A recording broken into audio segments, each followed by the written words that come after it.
话盘菜卖当真适拍，这间餐厅改良传统盘菜做法，较袂油，较袂重咸。少年家特别爱食，像讲到公手拍肉粿，是甲三层仔肉甲鸡仔年贴伫咧公手的顶面，掺洞门的秘诀蒜蓉酱，清爽可袂油。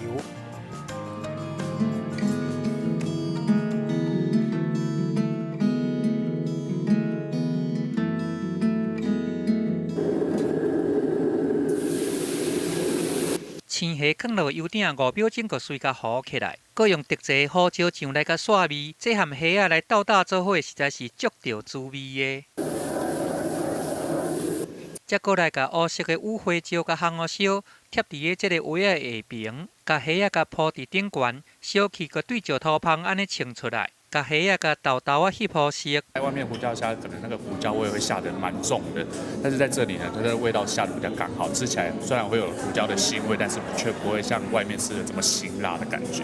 这道松奶青虾用油甲煎过，安尼会当甲虾仔的青甜拢甲锁伫个内底，过来斗打胡椒的芳气，就是这间餐厅主打的中式菜咯。因就是挑工无要甲做甲遐油，搁遐咸，就连这个摆盘嘛是斗甲真好看。 像即落改良过即个蒜蓉肉片，甲三层肉，甲即个刺鸡的切片，甲烧贴放伫个公手顶悬，来甲号一个趣味的名，就号做公手蹄肉粿。它就是猪肉跟黄瓜而已，但其实猪肉的新鲜，它其实不用很多的调味，然后搭配黄瓜的清爽，然后这个酱我觉得超好吃的。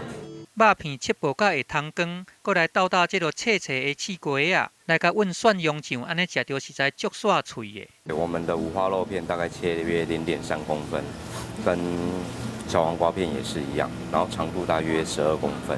73年厝的詹小谦甲李佑贤，过去是餐饮学校的同学。因两个人伫高中的时阵是四中兼换贴的。因伫读册的时阵就捌滚笑讲，将来有一天一定要家己开店做头家。因为就是在隔壁班这样，那有时候就是会玩在一起啊，打打闹闹这样子。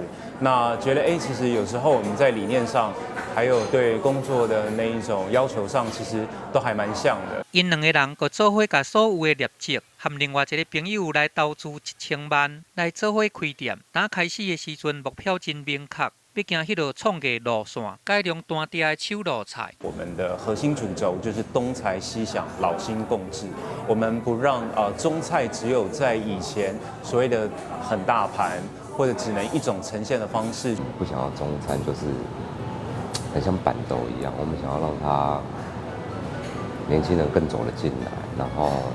吃东西其实也可以很时尚。甲看因两个人的个性是安尼相塔到斗打，不过就亲像因讲的，焖死板若要斗下下是爱慢慢培养出来。因毋若做伙创业完成梦想，嘛做出真好的成绩。因互相斗相竞来创造奇迹。记者综合报道。